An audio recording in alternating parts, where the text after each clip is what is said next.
Everyone, कैसे हैं आप सब। आई होप आप सब बहुत अच्छे से होंगे, अपना ख्याल रख रहे होंगे।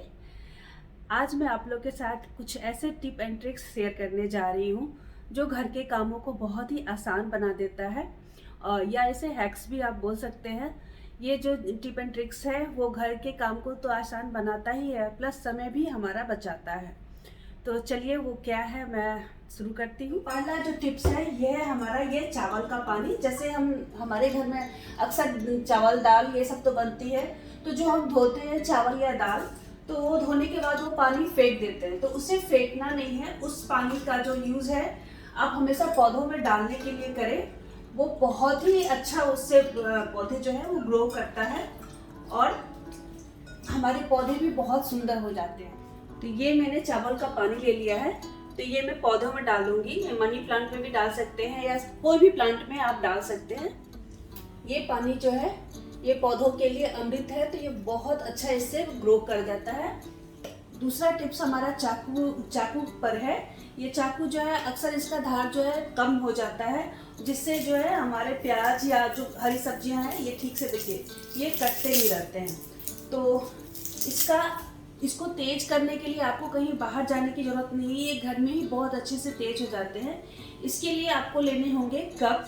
कप सभी के घर में होता है, तो कप का जो पीछे साइड वाला ये जो पार्ट है बस इसे यूज करना है। इसे चाकू को आप इस तरह कंटिन्यू कम से कम 1 से 2 मिनट तक आप कंटिन्यू ऐसे ऐसे करते रहे, जिससे है ये चाकू जो है बहुत तेज हो जाती है। मतलब घर में ही आसानी से आप इसे तेज कर सकते हो। और इसके बाद आप ये देखिए इसे आसानी से कैसे कट हो जाती है। ये देखिए बहुत आसानी से ये कट हो जाती है। ये देखिए जो चीज़ें हमें कटने में थोड़ी प्रॉब्लम हो रही थी वो चीज़ें, प्याज वगैरह जो है, ये देखिए कितने आसानी से ये कट जा रहे हैं। ये देखिए तो ये आसानी से ये कट जा रहा है। तीसरी टिप्स जो है वो हमारी कैंची पे है। बड़ी कैंची चाहे छोटी कैंची, मेरी बड़ी कैंची अभी तेज थी, छोटी कैंची जो है ये अभी तेज नहीं थी, तो बस इस पे मुझे धार चढ़ानी है। तो इसको हम ये जो हमारे पास नमक है ना, नमक की वो डब्बे होते हैं, तो वो आप बस लीजिए और इसे बिल्कुल इस तरह नमक में इसको कम से कम थोड़ी देर के लिए इसे चलाते रहिए नमक के अंदर, ऐसे नमक में। इससे क्या होता है कि जो कैंची है हमारा बहुत अच्छे से तेज हो जाता है। लेकिन ये है कि नमक में चलाने से पहले कैंची को अच्छी तरह से साफ कर लीजिए और फिर ये आप देख सकते हो यूं नमक में ऐसे चलाइए। इससे क्या ये बिल्कुल तेज हो जाएगी और ये आसानी से ये कट जाएगा। ये देखिए, जबकि ये बहुत मेरा ये धार इसका कमजोर था। अगला टिप्स जो है वो है हमारा इस तरह का जो लीड होते हैं हमारे पास, इस तरह के जो कंटेनर होते हैं, इसमें जो लीड होते हैं, तो ये लीड जो है अक्सर ढीली पड़ जाती है, जिसकी वजह से जो इसमें अगर हम खाना रखते हैं तो उसमें स्मेल आने लगती है, ख़राब हो जाता है, या कोई दाल चावल कुछ भी इस तरह के जो एयर टाइट कंटेनर होते हैं उसमें वो सही से फिर रह नहीं पाता। तो इसके लिए जो है हम करेंगे इसको फ्रीजर में। जैसे इसका ये सारे जो रबर है वो निकाल लेंगे और इसे मैं फ्रीजर में रखूंगी। इसको फ्रीजर में कम से कम 7 से 8 घंटे रखते हैं, या अगर रात भर रख सकते हैं तो और अच्छी बात है। तो इसे रख देते हैं। इसके बाद जो हम फिर इसमें लगाएंगे तो ये बहुत अच्छा से काम करता है, वापस से उतना ही एयर टाइट इसमें आ जाता है।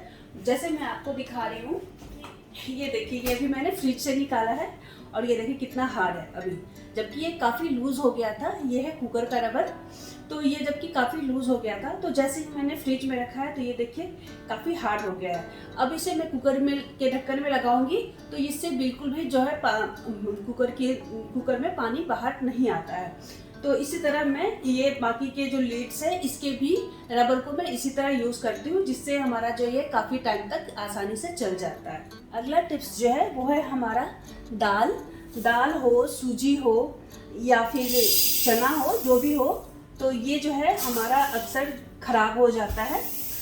अक्सर मानसून में जो है इसमें मॉइस्चर हो जाती है। तो इसके लिए हमें क्या करना है कि कढ़ाई गर्म करने के बाद इसमें जो है दाल हल्के बिल्कुल रोस्ट कर लेना है। बहुत ज़्यादा रोस्ट नहीं करनी है, बस हल्की सी रोस्ट करनी है। जो बड़ियाँ होती हैं, बड़ियाँ में भी अक्सर लग जाती हैं, तो ये मैं आपको दिखाती हूँ। और इसी तरह ये जो बड़ियाँ आती हैं, आप देख रहे हैं ऐसी जो बड़ियाँ आती हैं, तो हमेशा हम लोग ये बड़ी भी घर में यूज़ करते हैं। तो ये बड़ी भी बाहर में आप रखोगे, खासकर जो मानसून सीजन में, तो ये ख़राब हो जाती है। तो इसे भी हल्का सा आप कढ़ाई में रोस्ट करके फिर आप कंटेनर में, एयर टाइट कंटेनर में करके रखो, तो वो फिर ख़राब नहीं होगी, उसमें कुछ भी मॉइस्चर वगैरह इसमें नहीं आएगा। ये देखिए, ये बस हल्के से रोस्ट हो गए हैं। अब इसे ठंडा होने के बाद कंटेनर में आप भर के रख लीजिए। तो ये काफ़ी टाइम तक चलता है और इसका स्वाद भी बहुत अच्छा हो जाता है, क्योंकि सौंधी सी स्वाद इसकी आ जाती है हल्की सी, और खाने में भी बहुत टेस्टी लगता है। और ये हमारे इससे कीड़े मकोड़े इसमें जल्दी नहीं लगते हैं। हमारा अगला टिप्स जो है वो है चावल का पानी। तो एक हमने चावल का पानी आपको दिखाया कि कैसे जब हम चावल धोते हैं तो उस पानी को मैं पौधे में यूज़ करती हूँ, तो पौधे का ग्रोथ होता है। ठीक उसी तरह जब हम चावल बना लेते हैं तो उस चावल का जो पानी है उसे हम फेंके ना, उस चावल को, पानी को पहले हम अच्छे से इसमें निकाल लेते हैं और इस पानी को अभी ठंडा होने देते हैं। जब ये पानी ठंडा हो जाए तो फिर इस पानी से आप अपना सर धो सकते हैं। वो पानी जो है वो आपके बालों के लिए बहुत अच्छा होता है, इससे बालों का ग्रोथ भी होता है और बालों में शाइनिंग भी आती है। अगला टिप्स जो है वो है हमारा मिर्च के लिए। तो मिर्च जो हम लोग अक्सर काटते हैं, तो कई बार हम लोग ऐसे काटते हैं, कई बार हम लोग ऐसे काटते हैं, लेकिन आप चाहे दोनों तरीके से ही काटो, लेकिन हाथों में अक्सर जलन हो जाती है और ये जलन जो है वो पानी से धोने से भी नहीं जाती है। तो इसके लिए जो हमने टिप्स लिया है वो है, एक बाउल ले लेते हैं। बाउल में मैं थोड़ा सा ठंडा दूध ले लूँगी, बस थोड़ा सा ही लेना है, बिल्कुल ठंडा, तब बिल्कुल चिल्ड दूध जो होता है वो मैं लूँगी। और इसमें मैं थोड़ा सा चीनी डालूँगी और दोनों हाथों को जो है दूध में बस यूँ थोड़ी देर ऐसे रखना है, 1 से 2 मिनट, और ऐसे हल्का हल्का मलते रहना है दूध के अंदर, ठंडे दूध में। बस थोड़ी देर में ही आप देखोगे, और उसके बाद आप हाथ धो लीजिए, थोड़ी देर में ही देखोगे कि हाथों की जो जलन है वो बिल्कुल चली जाती है। अगला टिप्स जो है वो है हमारा सॉक्स के ऊपर। तो सॉक्स अक्सर हमारा जो है सो खो जाता है या पेड़ अक्सर मिलता नहीं रहता है। तो उसके लिए सबसे अच्छा ट्रिक है कि जब भी हम धोते हैं तो धोने के बाद दोनों सॉक्स को एक साथ ऐसे रखिए, जैसे कि जिस तरफ उसका फिंगर वाला पार्ट है, दोनों फिंगर वाला पार्ट एक साथ रखिए और फिर इसे यूँ फोल्ड करके, इस तरह करके फोल्ड करके, और दूसरा वाला जो पार्ट है उसको यूँ ऐसे करके उल्टा कर दीजिए। तो ये बिल्कुल ये एक में बन जाएगा। मैं दूसरा भी आपको करके दिखाती हूँ। जैसे ये देखिए, ये 2 मैंने सॉक्स लिया है, एक पेयर सॉक्स है। तो बस इसे आप यूँ फोल्ड कर, बिल्कुल फोल्ड करते जाइए, और जो एक वाला पार्ट को तो अंदर रखते हैं, दूसरा वाला पार्ट को सीधे इसको इस तरह करके मोड़ देते हैं। तो इससे इस तरह क्या है कि हमारा एक जगह पेयर सॉक्स जो है आ जाता है और ये खोता भी नहीं है।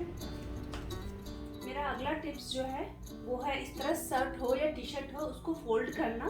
बहुत लोगों को मुश्किल होता है फोल्ड करना, तो उसके लिए बहुत सिंपल तरीका है।